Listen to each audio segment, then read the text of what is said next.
Hello everyone, welcome to all of you. स्वागत है आप सभी लोगों का। ठीक, आज हम पढ़ने वाले हैं अनुच्छेद 22 के बारे में। और अनुच्छेद 22 में हम जानेंगे गिरफ्तारी से संरक्षण। गिरफ्तारी से संरक्षण का अभिप्राय है कि कोई भी पुलिस अधिकारी आपको गिरफ्तार करने आता है, ठीक, तो आपके पास कौन कौन से अधिकार होते हैं, उन अधिकारों को जानना है कि हम अपना बचाव कैसे कर सकते हैं। ठीक, तो आइए स्टार्ट करते हैं। तो जो गिरफ्तारी से संरक्षण है, ये अनुच्छेद 22 का भाग है।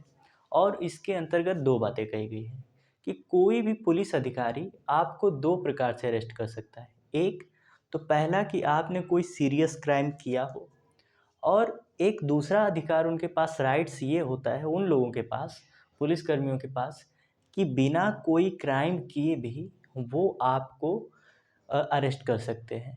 ठीक, तो दो प्रकार के राइट्स होते हैं। एक तो आपके पास, ठीक, कि आपके पास ये है कि वो लोग आपको तभी गिरफ्तार कर सकते हैं जब उन लोगों के पास कोई एफआईआर हो या आपने कोई सीरियस क्राइम किया हो। बट उनके पास एक और राइट होता है कि बिना कोई क्राइम किए भी वो आपको अरेस्ट कर सकते हैं। ठीक, तो आइए एक एक करके समझते हैं। तो पहला कहा गया दंडात्मक निरोध। तो दंडात्मक निरोध वह प्रक्रिया होती है जिसमें पुलिस आपको किए गए अपराधों के आधार पर गिरफ्तार करती है कि आपने कोई क्राइम कर दिया, तब आपको इस अपराध के लिए हम गिरफ्तार करते हैं। परंतु उसमें प्रोसेस होता है। पहला कि यदि आपने कोई अपराध कर दिया है, अपराध करने का मतलब मार वगैरह में आपने किसी का सर फाड़ दिया, ठीक, किसी का हाथ तोड़ दिया, किसी का मुंह तोड़ दिया, ठीक, तो ऐसी प्रक्रिया हुई। या मार में आपने किसी को गोली मार दी क्योंकि अरे भाई साहब, बहुत कट्टा है हमारे पास, जब चाहे तब उड़ा सकते हैं। तो ये हो गया दंडात्मक निरोध का मतलब जब आपने कोई क्राइम कर दिया, तो क्राइम करने के बाद पुलिस आपको अरेस्ट नहीं कर सकती। ठीक, अगर वो आपको अरेस्ट करने आ रही है तो उसके पास कोई वारंट होता है। वारंट का मतलब एक अधिकार पत्र जो उन्हें अलाउ करता है कि अब आप इस व्यक्ति को अरेस्ट कर सकते हैं। तो एफआईआर जो होता है, एफआईआर को वारंट कहा जाता है। ठीक, कि अगर कोई व्यक्ति जाता है आपके खिलाफ एफआईआर लिखवा देता है, तो उसी को वारंट के रूप में वो यूज़ करेंगे और आएंगे और आपको उठाकर लेकर चले जाएंगे। ठीक, तो गिरफ्तार करने के लिए पहली आवश्यक चीज़ है कि पुलिस के पास एफआईआर होना आवश्यक है। अगर उन लोगों के पास एफआईआर नहीं है तो किसी सीरियस क्राइम के लिए आपको वो कस्टडी में नहीं रख सकते, यानी आपको गिरफ्तार नहीं कर सकते। तो पहली बात हो गई। दूसरा, मान लीजिए कि आपसे कोई ऐसा अपराध हो ही गया, अपराध का मतलब गुस्से में आपने किसी व्यक्ति को मार दिया, उसका सर वगैरह फट गया, ठीक, तो उसके घर वाले गए, एफआईआर लिखवाए, एफआईआर लिखवाने के बाद पुलिस आई, आपको उठाकर ले गई। ठीक, उसके बाद की प्रक्रिया क्या है? तो मान लेते हैं वो जो घर वाले हैं, विपरीत पक्ष, वो आपके खिलाफ नहीं है, पुलिस वाला भी उन लोगों के साथ मिला हुआ है और कह रहा है कि अब आपको रखेंगे जब जेल में 10-15 दिन ना बाबू, तो जब यहाँ पर तड़पोगे कीड़े की तरह, तब तुमको समझ में आएगा कि सज़ा क्या होती है। ठीक, तो और वो पुलिस अधिकारी ले गया है और आपको जेल में डालकर 10-15 दिन से 7 दिन से ऐसे ही छोड़ा हुआ है। ठीक, ना खाने को सही से खाना मिलता। आपने वो जो खाना वगैरह देखा है कि टाइम टाइम पर कैदियों को खाना मिलता है, वो पुलिस स्टेशन में नहीं मिलता है, वो मिलता है जेल में जहाँ पर कैदी रहते हैं। ये कैदी नहीं, ये पुलिस स्टेशन है। पुलिस स्टेशन में खाना नहीं मिलता है, आपके घर वाले अगर ले जाते हैं खाना तब आपको मिलेगा, नहीं तो वो लोगों ने दिया तो दिया, नहीं दिया तो नहीं दिया। ठीक, तो ऐसी बात होती है। तो अब वो क्या करेगा कि अपनी रंगदारी दिखाने के लिए आपको कस्टडी में रखेगा, इसी तरह 4-6 दिन से रख कर आपको परेशान कर रहा है। और आप लोगों के घर वालों को पता ही नहीं है कि आप लोगों के पास अधिकार होता है। कौन सा अधिकार? उसकी बात दूसरे में कही गई है कि यदि कोई भी पुलिस अधिकारी, कर्मचारी आपको अरेस्ट कर लेती है, पुलिस आपको अरेस्ट करती है, तो 24 घंटे के बाद, यानी 24 घंटे के बाद उसे आपको कोर्ट में प्रस्तुत करना होता है। 24 घंटे से यदि लेट हुआ, ठीक, 24 घंटे का लेट का मतलब यदि कोई अधिकारी है जो आपके घर या परिवार के सदस्य को 24 घंटे से अधिक जेल में रखता है, तो अनुच्छेद 32 में आपको एक अधिकार दिया जाता है, ठीक, कि आप इसकी अपील जा कर के सुप्रीम कोर्ट या हाई कोर्ट में डायरेक्ट कर सकते हैं और आपकी अपील को पहले सुना जाएगा। और उसमें आता है हॉबियस कर्पस, बंदी प्रत्यक्षीकरण वो जारी करेंगे इस अधिकारी के प्रति, ठीक। और ये अधिकारी के प्रति हॉबियस कर्पस जैसे ही जारी हुआ, दौड़ता हुआ भागता हुआ लेकर जाएगा आपको जज के पास, और जज को कारण भी बताना होगा कि आने में भाई साहब 24 घंटे से लेट कैसे हुए, 3 दिन कैसे लग गया। ठीक। अगर उसने सही रीज़न बता दिया तब तो बच जाएगा, अगर नहीं बचा तो उसकी सर्विस भी जा सकती है। तो सोचिए, इतनी पावर है आपके पास, परंतु आप लोगों को पता नहीं है। तो पहला कहा गया कि आपको पुलिस तभी गिरफ्तार करेगी किसी सीरियस क्राइम के लिए जब उसके पास एफआईआर हो। दूसरा कि अगर उसने आपको गिरफ्तार कर भी लिया तो 24 घंटे के अंदर उसे जज के सामने प्रस्तुत करना होता है। यानी उसके स्टेशन से जो कोर्ट पास पड़े, यानी सुप्रीम कोर्ट पास, यानी हाई कोर्ट पास पड़े या डिस्ट्रिक्ट कोर्ट, जो भी कोर्ट पास में पड़ेगा उसमें जा कर के उसे हाजिरी लगानी होगी कि ये देखिए ये अपराधी है, इसने ये सज़ा की है। ठीक। परंतु इसमें कुछ चीज़ें होती हैं कि यदि मान लीजिए रविवार का दिन आ गया या कोई छुट्टी का दिन आ गया तो वो वाले दिन काउंट नहीं होते। जैसे मान लीजिए किसी को अरेस्ट किया गया सैटरडे को, यानी शनिवार की सुबह को उसे गिरफ्तार किया गया, तो अगले दिन सुबह तक उसे कोर्ट में हाजिर हो जाना चाहिए। मगर यहाँ पर क्या हुआ कि रविवार आ गया, तो रविवार का दिन छुट्टी का दिन होता है, इसलिए उस दिन वो पुलिस अधिकारी आपको जेल में ही रखेगा, उसके लिए कोई आप प्रोसेस नहीं कर सकते। ठीक। वहाँ पर आप बंदी प्रत्यक्षीकरण हॉबियस कर्पस जारी नहीं करवा सकते। या तो कोई त्यौहार वगैरह है, ठीक, त्यौहार वगैरह का मतलब दीपावली वगैरह जैसे त्यौहार है, दीपावली है, छठ है, कोई ऐसा पर्व आ गया जिस दिन छुट्टी चल रही हो, तो उस समय भी वो आपको जेल में ही रखेगा, उस समय वो कोर्ट में नहीं ले जाएगा। तो संडे का दिन और हॉलीडे यानी छुट्टी का दिन काउंट नहीं होता है, और साथ ही साथ ट्रैफिक का समय नहीं दिया जाता। ट्रैफिक का मतलब मान लीजिए यहाँ से सुबह तो थाने साहब निकले कि सुबह 10 AM पर उसने अरेस्ट किया है, अगले दिन 10 AM तक उसे पहुँच जाना है, कहाँ, कोर्ट में। और वो निकले तो ठीक थे टाइम से, मगर यहाँ पर ट्रैफिक लग गया 2 घंटे का। ठीक। और उन्हें जाने में 2 घंटे लेट हो गया। तो यहाँ पर कुछ नहीं, यानी ट्रैफिक में जो टाइम वेस्ट होता है उसको काउंट नहीं किया जाता है।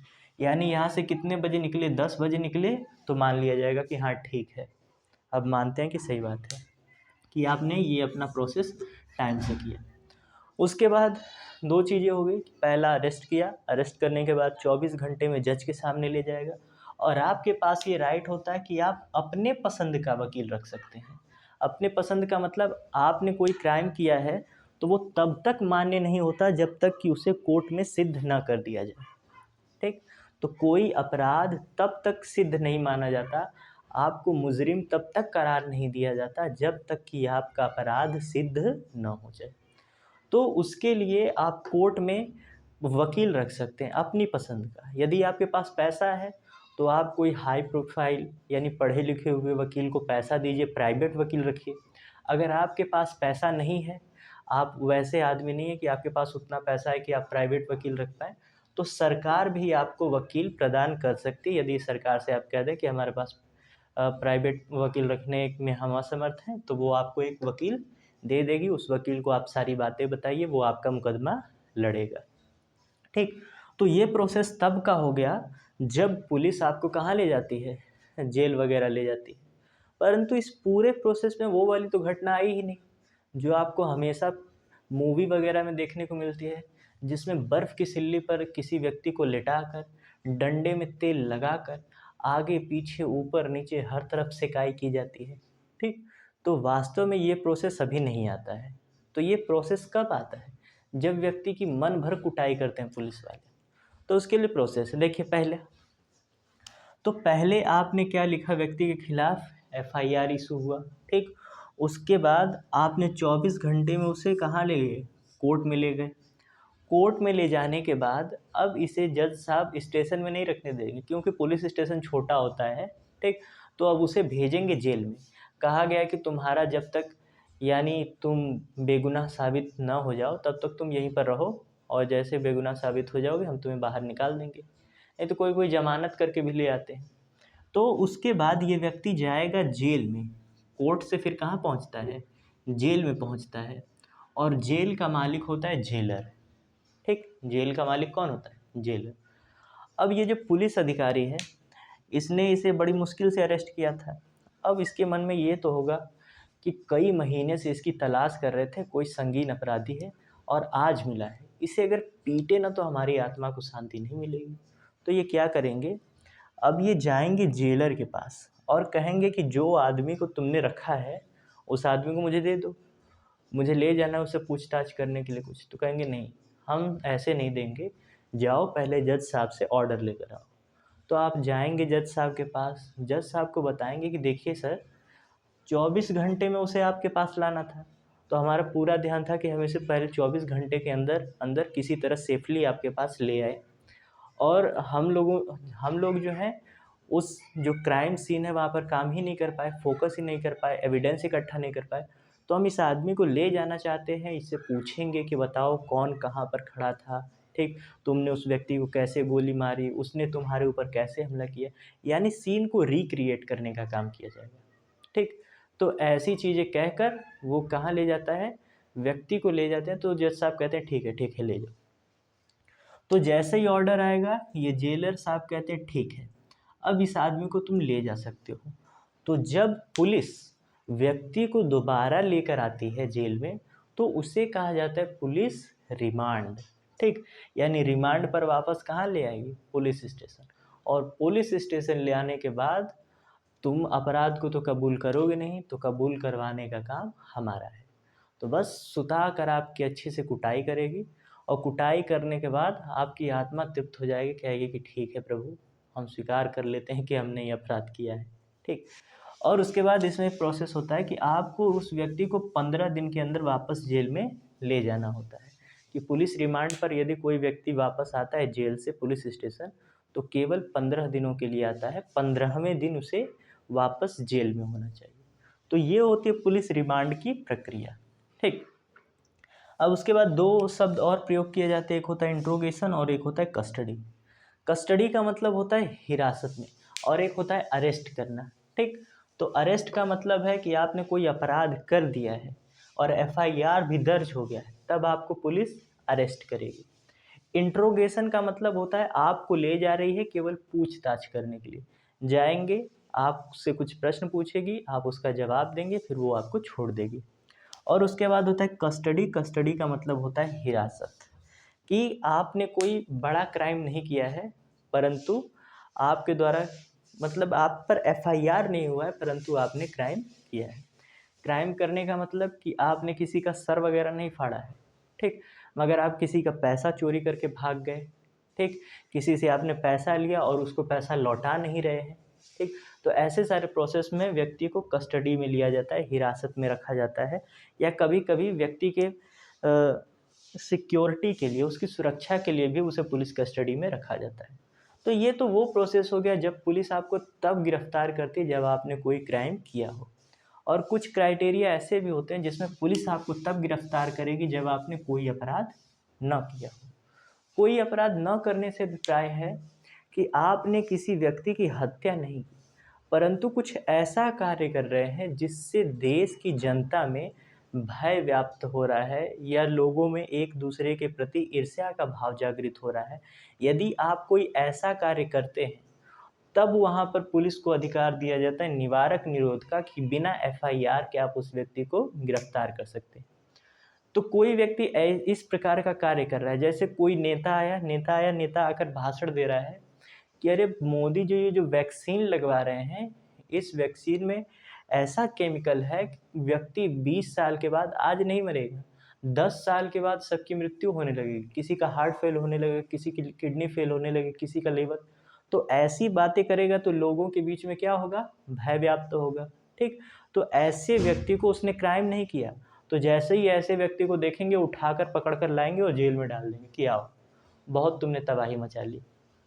तो उसे रखा जाएगा कहाँ, नो एफआईआर, बिना एफआईआर के उसे जेल में रखा जाएगा। उसके बाद नहीं, पुलिस कस्टडी में रखा जाएगा। फिर कहा गया कि मिनिमम कम से कम पुलिस उसे 3 महीने रख सकती है। अगर निवारक निरोध का प्रयोग करके उसे गिरफ्तार किया है तो कम से कम 3 महीने रखेगी। मगर गृह मंत्रालय यदि कह दे कि नहीं ये व्यक्ति वास्तव में बहुत हरामी है, बहुत दुष्ट है, ठीक, इसे अभी और कुछ समय तक रखो, अभी माहौल ठीक नहीं है, अभी इसे बाहर मत जाने दो, नहीं तो देश में और भय व्याप्त हो सकता है, तब वहाँ पर गृह मंत्रालय यदि सलाह देता है तो गृह मंत्रालय की सलाह पर व्यक्ति को 6 महीने से अधिक समय के लिए भी जेल में रखा जा सकता है। ठीक, तो ये हो गया निवारक निरोध। और हमारे देश में कुछ प्रसिद्ध निवारक निरोध है, आइए उनके बारे में जानते हैं। पहला निवारक निरोध है आस्फा। ठीक, आस्फा का मतलब है आर्मल फोर्स स्पेशल पावर एक्ट। ठीक, यह वहाँ पर लागू किया जाता है जहाँ पर सैन्य कानून हो। सैन्य कानून का मतलब जहाँ पर आसपास सेना रहती हो। अगर बॉर्डर के आसपास के जो गांव हैं, यदि उस गांव में कोई आतंकवादी घुसा है, ठीक, और जो सैनिक है उन्हें जांच करनी है कि किस घर में वो छिपा हुआ है, तो घर खटखटा कर खोले कि जल्दी घर खोलो, मुझे चेक करना है कि अंदर वो आतंकवादी तो नहीं घुसा है। तो कहेंगे अच्छा, हमारा अधिकार होता है, आप बिना वारंट के यहाँ पर कोई तलाशी नहीं ले सकते, जाइए पहले वारंट लेकर आइए। तो अगर ऐसा करने लगेगी जनता, तब तो सेना को बहुत समस्या होगी। ठीक, तो वहाँ पर सैन्य कानून लागू किया जाता है, जहाँ पर सैनिक छावनी होती है, आसपास सैनिक होते हैं, वहाँ पर आसफा रूल काम करता है। और आसफा में ये कहा गया है कि इस समय जहाँ पर भी आसफा रूल लागू होगा, वहाँ पर सेना जब मन चाहे तब आपके घर में घुस करके आपकी तलाशी ले सकती है। तो ये है आर्मल फोर्स स्पेशल पावर एक्ट। फिर एक निवारक निरोध होता है UAP, unlawful activity of preventive act. ठीक, कि यदि आप कोई अनलॉफुल यानी कि सरकार की जो नीतियां हैं उनके विरुद्ध कोई काम कर रहे हैं, ठीक, तो गैर कानूनी काम कर रहे हैं, तो उसके तहत आपको जब गिरफ्तार किया जाएगा तो यूएपीए के तहत, कि किसी व्यक्ति ने आपके खिलाफ एफआईआर दर्ज नहीं की, परंतु पुलिस आपको पकड़ कर ले जाएगी यूएपीए। यूएपीए का मतलब आप किसी हॉस्पिटल में घुस गए, हॉस्पिटल में घुसकर आप तोड़फोड़ मचाने लगे, ठीक, किसी व्यक्ति ने डर के मारे आपकी क्या एफआईआर दर्ज नहीं कराई, परंतु पुलिस आपको उठाकर ले जाएगी किसके बयान पर, यूएपीए के तहत, कि अनलॉफुल एक्टिविटी है ये। ठीक, तो यूएपीए लागू भी किया जाता है कब, जब ये इलेक्शन वगैरह होता है, तो जब लोग तोड़ फोड़ वगैरह वगैरह मचाते हैं, तो उनको उठाकर तुरंत पुलिस जेल में डाल देगी। किस अधिकार के तहत, निवारक निरोध यूएपीए के तहत। और सबसे अच्छा जो सबसे मोस्ट पावरफुल जो एक्ट है निवारक निरोध का, वो है एनएसए। एनएसए का मतलब होता है नेशनल सिक्योरिटी एक्ट, जिसे हिंदी में कहा जाता है राष्ट्रीय सुरक्षा कानून, और संक्षिप्त में इसे रासुका के नाम से जाना जाता है, कि रासुका रासुका रासुका, आप शब्द सुने होंगे आपने न्यूज़पेपर में। तो रासुका के तहत जिस व्यक्ति को गिरफ्तार किया जाता है, उसमें से 90 से 95% व्यक्तियों का इनकाउंटर कर दिया जाता है। क्यों? क्योंकि जिसको भी रासुका के तहत गिरफ्तार किया जाता है, वास्तव में वो कोई बहुत संगीन अपराधी होता है।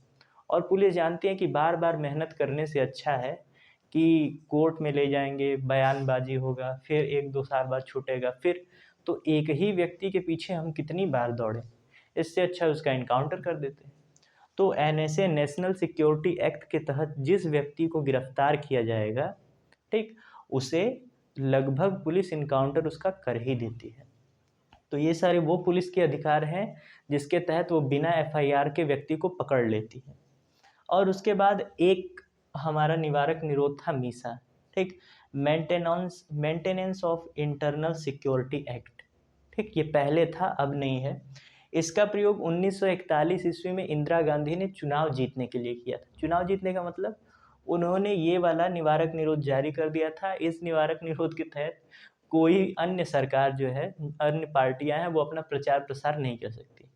जब एक ही व्यक्ति है, ठीक, और दूसरा कोई प्रचार प्रचार करने वाला है ही नहीं, तो चुनाव कौन जीतेगा, अल्टीमेट वही जीतेगा। तो इन्होंने इसका प्रयोग किया था, तो इसका बहुत बार मिसयूज़ किया गया है। इसलिए 1977 ईस्वी में मोरारजी देसाई जब हमारे देश के प्रधानमंत्री बने, तो उन्होंने मीसा जो था, निवारक निरोध प्रिवेंटिव एक्ट, उसे समाप्त कर दिया। ठीक, तो मीसा पहले था, अब उसका प्रयोग नहीं होता है क्योंकि वो ख़त्म हो चुका है। और एक ये भी मोकाको यानी पुराना है, अब नहीं था, पहले था, और ये महाराष्ट्र में था। महाराष्ट्र की जो पुलिस सरकार थी, वहाँ पर दिया जाता था मोकाको। मोकाको एक प्रकार का प्रिवेंटिव एक्ट है। इसके तहत व्यक्ति आपको बिना किसी एफआईआर के गिरफ्तार करेगी, और इसमें जो व्यक्ति गिरफ्तार होता था, यहाँ पर तो 15 दिन के लिए आया है पुलिस रिमांड पर, परंतु जो व्यक्ति मोकाको एक्ट के तहत गिरफ्तार किया जाता था, उसे 1 साल के लिए पुलिस रिमांड पर भेजा जाता था। सोचिए, 15 दिन में ये हाल होता है, तो 365 दिन में क्या करेगा, कि रोज घर में जिस जिस दिन अपनी बीवी से झगड़ा करके आएगा, सारा गुस्सा सुताकर उसी पर निकालेगा। चलो सो जाओ, लाओ जी लाठी, ठीक, और लाठी की आराम से मालिश करेगा, उस व्यक्ति की भी मालिश करेगा। तो उम्मीद करते हैं कि आपको अनुच्छेद 22 जो है अच्छे से समझ में आया होगा। ठीक, जो चीज़ें ना समझ में आया उसे कमेंट कीजिए। इस वीडियो को अच्छा लगे तो अपने दोस्तों के साथ शेयर कीजिए और ऐसी ही नई नई चीज़ों को सीखने के लिए हमारे साथ जुड़े रहिए। आज के लिए केवल इतना ही। धन्यवाद।